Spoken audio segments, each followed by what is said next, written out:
व्रत पर्व त्योहारों की कथा सुनने के लिए सब्सक्राइब करें और बेल आइकन बटन जरूर दबाएं। राधे कृष्ण भक्तों, हम इस वीडियो में प्रदोष व्रत की कथा सुना रहे हैं। कथा सुनने के लिए इस वीडियो को अंत तक जरूर सुनें। जय श्री कृष्णा। रवि प्रदोष व्रत दीर्घ आयु और आरोग्यता के लिए रवि प्रदोष व्रत करना चाहिए। सोम प्रदोष व्रत ग्रह दशा निवारण कामना हेतु सोम प्रदोष व्रत करना चाहिए। मंगल प्रदोष व्रत रोगों से मुक्त और स्वास्थ्य हेतु मंगल प्रदोष व्रत करना चाहिए। बुध प्रदोष व्रत सर्व कामना सिद्धि के लिए बुध प्रदोष व्रत करना चाहिए। बृहस्पति प्रदोष व्रत शत्रु विनाश के लिए बृहस्पति प्रदोष व्रत करना चाहिए। शुक्र प्रदोष व्रत सौभाग्य और स्त्री की समृद्धि के लिए शुक्र प्रदोष व्रत करना चाहिए। शनि प्रदोष व्रत खोया हुआ राज्य व पद प्राप्ति कामना हेतु शनि प्रदोष व्रत करना चाहिए। प्रदोष त्रयोदशी के दिन जो वार पड़ता हो उसी वार का प्रदोष व्रत करना चाहिए। उस दिन की कथा पढ़नी व सुननी चाहिए। रवि सोम शनि प्रदोष व्रत कथा अवश्य करें। इन सभी से अभिष्ट फल की प्राप्ति होती है। कथा शुरू। प्राचीन काल में एक गरीब पुजारी हुआ करता था। उस पुजारी की मृत्यु के बाद उसकी विधवा पत्नी अपने भरण पोषण के लिए पुत्र को साथ लेकर भीख मांगती हुई शाम तक घर वापस आती थी। एक दिन उसकी मुलाकात विदर्भ देश के राजकुमार से हुई, जो कि अपने पिता की मृत्यु के बाद दर दर भटकने लगा था। उसकी यह हालत पुजारी की पत्नी से देखी नहीं गई। वह उस राजकुमार को अपने साथ अपने घर ले आई और पुत्र जैसा रखने लगी।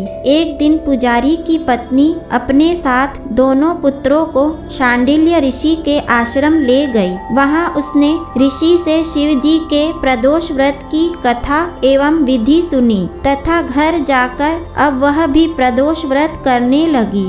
एक बार दोनों बालक वन में घूम रहे थे। उनमें से पुजारी का बेटा तो घर लौट आया, परंतु राजकुमार वन में ही रह गया। उस राजकुमार ने गंधर्व कन्याओं को क्रीड़ा करते हुए देखा तो उनसे बात करने लगा। उस कन्या का नाम अंशुमति था। उस दिन वह राजकुमार घर देरी से लौटा। राजकुमार दूसरे दिन फिर से उसी जगह पहुंचा जहां अंशुमति अपने माता पिता से बात कर रही थी। तभी अंशुमति के माता पिता ने उस राजकुमार को पहचान लिया तथा उससे कहा कि आप तो विदर्भ नगर के राजकुमार हो ना, आपका नाम धर्मगुप्त है।